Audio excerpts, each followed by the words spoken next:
तो देखिए, जिस तरह से बड़ा हादसा हुआ है, पूरे देश में शोक की लहर है। लोग लगातार इस हादसे को लेकर तमाम जो जानकारी है वो भी जुटाना चाह रहे हैं। इन सबके बीच अहमदाबाद में जिस तरह से अभी स्थिति बनी हुई है, राहत बचाव कार्य लगातार वहां पर देखने को मिल रहा है। क्या कुछ अपडेट है, देख लेते हैं ये रिपोर्ट।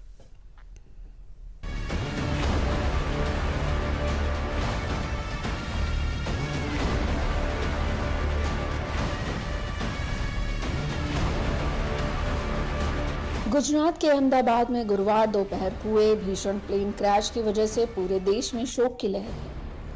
हादसे की वजह से पूरे देश में मातम पसर गया है। हादसा इतना भयंकर है जिसको देख इंसान की रूह भी कांप उठे। हालात इतने भयावह कि किसी भी इंसान का दिल दहल जाए। हादसे को तुरंत संज्ञान में लेते हुए प्रशासन समेत सभी संबंधित एजेंसियां बचाव कार्य में लग गई हैं। घटनास्थल से मलबे को हटाने का काम भी जारी है। हादसे की जानकारी मिलते ही गुजरात के सीएम भूपेंद्र पटेल अहमदाबाद के असरवा सिविल अस्पताल पहुंचे, जहां पर प्लेन क्रैश में घायल लोगों को लाया गया है। पीएम मोदी ने ट्वीट कर हादसे पर दुख व्यक्त किया। पीएम ने ट्वीट में लिखा कि इस दुख की घड़ी में मेरी संवेदनाएं इससे प्रभावित सभी लोगों के साथ हैं। साथ ही पीएम मोदी ने ट्वीट कर बताया कि सभी मंत्रियों और अधिकारियों के संपर्क में हूं जो प्रभावित लोगों की सहायता के लिए काम कर रहे हैं। राष्ट्रपति द्रौपदी मुर्मू ने भी हादसे को लेकर दुख व्यक्त किया है। साथ ही गृह मंत्री अमित शाह और बीजेपी नेता जेपी नड्डा ने भी ट्वीट कर शोक जताया है। हादसे की खबर से देश के दिग्गज नेताओं से लेकर देश के दिग्गज उद्योगपति सब स्तब्ध और बेहद दुखी हैं। यूके के प्रधानमंत्री कीर स्टारमर ने भी हादसे को लेकर ट्वीट किया है। उन्होंने हादसे पर दुख जताते हुए ट्वीट में लिखा कि जैसे जैसे स्थिति विकसित हो रही है, मुझे अपडेट किया जा रहा है और इस अत्यंत दुखद समय में मेरी संवेदनाएं यात्रियों और उनके परिवारों के साथ है। वहीं हादसे की खबर मिलने के बाद गृह मंत्री अमित शाह अहमदाबाद के लिए रवाना हो चुके हैं। लखनऊ में जारी कार्यक्रम के दौरान कार्यक्रम में मौजूद यूपी के सीएम योगी आदित्यनाथ ने भी घटना पर दुख जताते हुए शोकग्रस्त परिवारों के प्रति संवेदनाएं व्यक्त की। जब मैं आ रहा था, मैंने देखा कि दुखद घटना अहमदाबाद में घटित हुई है। अहमदाबाद में एक प्लेन क्रैश हुआ है। बताते हैं अहमदाबाद से वह लंदन के लिए जा रहा था और उसमें कुछ इस दुर्घटना के कारण प्लेन क्रैश होने के नाते बहुत सारे यात्रियों को अपनी जान गंवानी पड़ी है। ईश्वर से मैं सबकी सुरक्षित रहने की कामना करता हूं और ईश्वर से प्रार्थना करता हूं कि इस प्रकार की किसी भी प्रकार के हादसे से हम जनहानि को बचा सकें। इस दुखद घटना के लिए मेरी सभी जितने भी पीड़ित परिवार हैं उन सब के प्रति हमारी संवेदना है। घटनाग्रस्त प्लेन पर 242 यात्री मौजूद थे। विमान अहमदाबाद से लंदन गैटविक के लिए रवाना हुआ था। विमान अहमदाबाद एयरपोर्ट से टेक ऑफ करते ही हादसे का शिकार हो गया।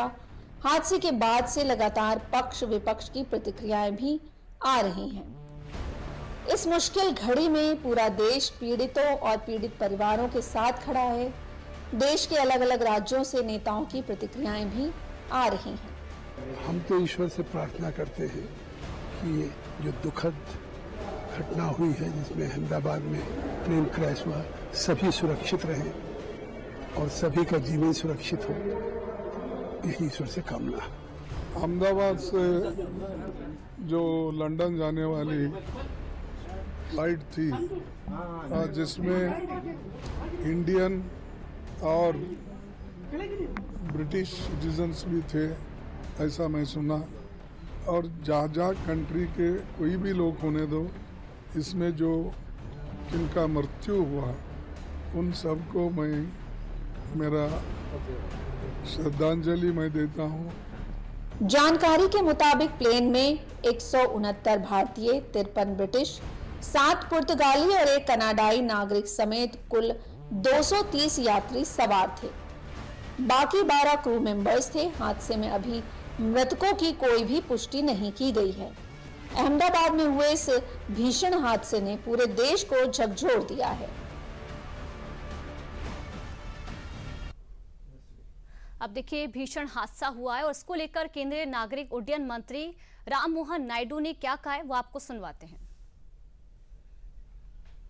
Shaken by the incident that has happened today near Ahmedabad airport. Very tragic and very horrific. And even till now, I have to say I'm in a state of shock.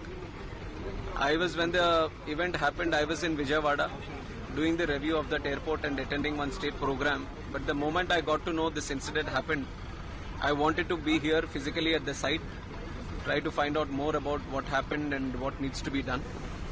And also Honorable PM has called me and also told me to be there at the site and also look into the operations which is going on right now.